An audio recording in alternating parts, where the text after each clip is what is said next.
Hi folks, welcome to the channel. Well, today was the latest Kendal record fair, so I had to go over, as always, picked up a few albums. So without further ado, let's see what I managed to find. First off is this album, Live in Amsterdam by the Flying Burrito Brothers. This was released in 1972.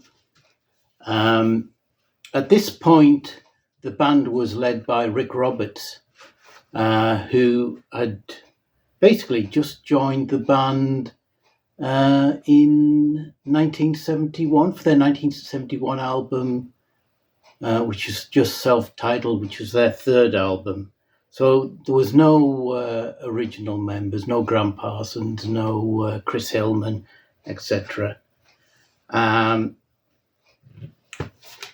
not heard this yet, but there's some great players on here. Rick Roberts himself, Byron Berline, Roger Bush, Don Beck, Eric Dalton, Kenny Wirtz. And quite a few of those went on to form Country Gazette, who I think were more of a bluegrass band.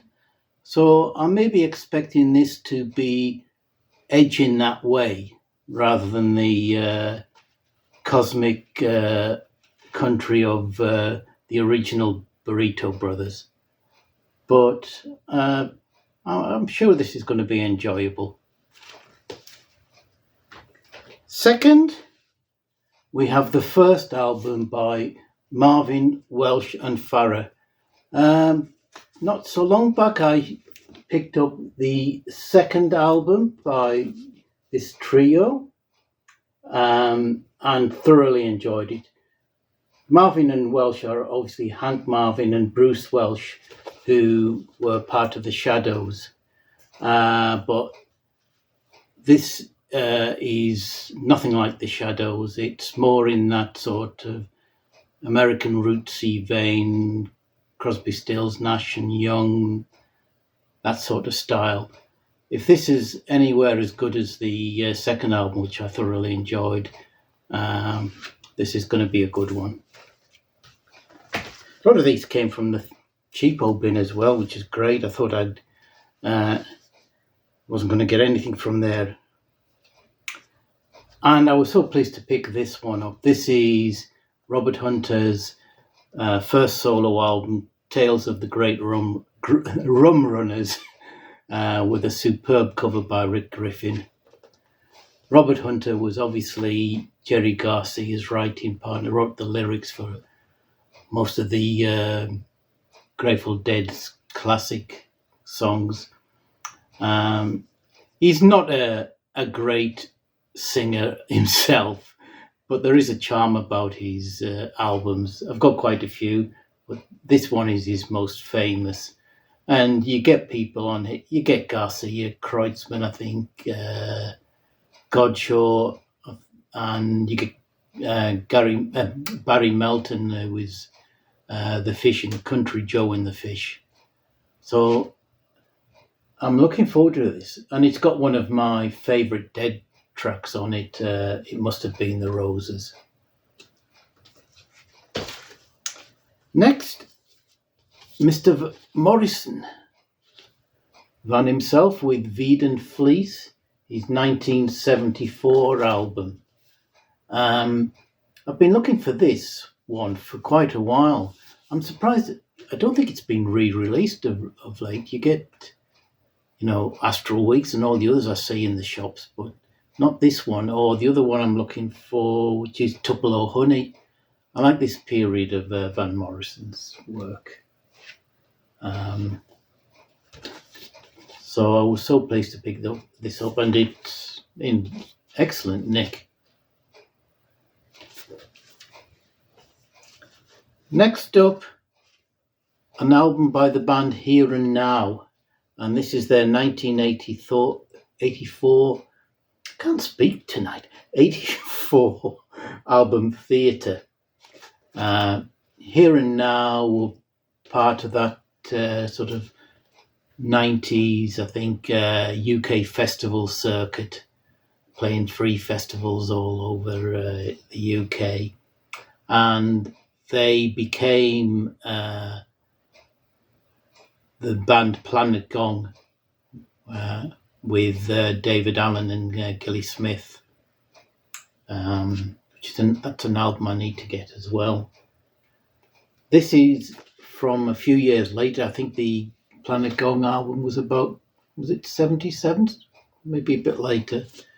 This is 84. By this point, there's no Steffi Sharpstrings, the guitarist that was in the original band, but you still got Keith the bass, or Keith the Missile bass, as he was originally called, on bass, and Gavin de Blitz on keyboards. They've got a different drummer and guitarist. So, never seen this album before, never even knew it existed. Next, we go for, talking of Gong, Mr. Hillage himself, Steve Hillage, and his album 4-2 Next, coupled with the album And Not Or. This was from, where was it? Was it? I'm trying to find out. I can't remember. 82, this was put out. This is totally different, I understand, in style from his earlier solo work. Gone is the sort of Gong influences and the psychedelia, etc. This is meant to be more in the vein of a new wave synth pop album a la Gary Newman, Ultravox. So a totally different style. The first album, 4-2 Next, is the song-based one. The And Not Or is instrumental.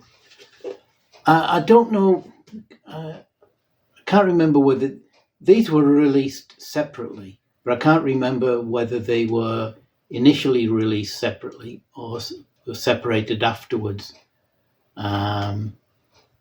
But I'm not sure what to really expect with this one, how much I like it. I love his early stuff, and I think this was his last album before he went down the System 7 route. But we shall find out. Next up, I got Mantelpiece by the Battered Ornaments. This was a brand new sealed copy of a recent reissue. There you go. The Battered Ornaments started off as Pete Brown's backing band. They did one album, Pete Brown being the lyricist for Cream, Jack Bruce's writing partner. But they actually recorded this second album and then promptly fired Pete Brown. So he got kicked out of his own band. And the remaining members then wiped the Pete Brown's vocals off the album and recorded their own vocals. So I hear good things about this. The first album was very good. It had in that sort of jazz blues sort of proggy psychedelia vein. I expect this to be in the same sort of vein, seeing as all the songs were co-written by Pete Brown himself. Should mention that the guitarist and co-writer on most of these tracks is the great guitarist Chris Spedding. So looking forward to giving that a listen. And the last piece of vinyl I got, which I was really pleased to pick up, is Nectar's, I think, 1974 album. No, 73 album, Remember the Future, which is, I think, their fourth album, with this superb cover. There's the band themselves. It's a while since I've heard this, but I remember it being different to what had come before. I mean, Nectar, if you don't know, were a British band who were resident in Germany and became associated with the whole krautrock movement. By this fourth album, I remember it being less spacey and less krautrockish than the first albums that they did. And this is only one basic song split into two parts. Each part obviously occupying a side of the vinyl. And I remember it being probably more down the proggy end of side, but with quite a few Americanisms in it, from what I remember. Like I say, it's a long time since I've heard it. I remember liking it a lot. So I was happy to actually get this into the collection. And this is an original on the Bellephon label, original German copy. Excellent stuff. That was the last of the vinyl, but Adrian, who runs the fair, always manages to get in some of these Grapefruit 3 CD box sets. And this one is Too Much Sun Will Burn, The British Psychedelic Sounds of 1967, Volume 2. I just love these sets that Grapefruit put out. I mean, you get 3 CDs of superb music and a great detail booklet with them. Excuse me while I just put this away. I mean, you get the usual names like Traffic, Kaleidoscope, The Who, The Move, Genesis, Strobes with Sandy Denny, Procol Harum, Nirvana, etc. But then you always get the acts that you've never heard of, or at least I hadn't, like Made in Sheffield, the Crocheted Donut Ring, brilliant, Focal Point, Australian Playboys, Lisa and Francesca, Svensk, The Tickle, The Virgin Sleep. Great British psychedelia from 1967. If you don't know these Grapefruit sets, you should really check them out. They're superb. Anyway, that is it. Quick one, this one, hopefully. Yeah, only 14 minutes. Right, take care, everybody. I hope to see you soon with another video. All the best. Bye.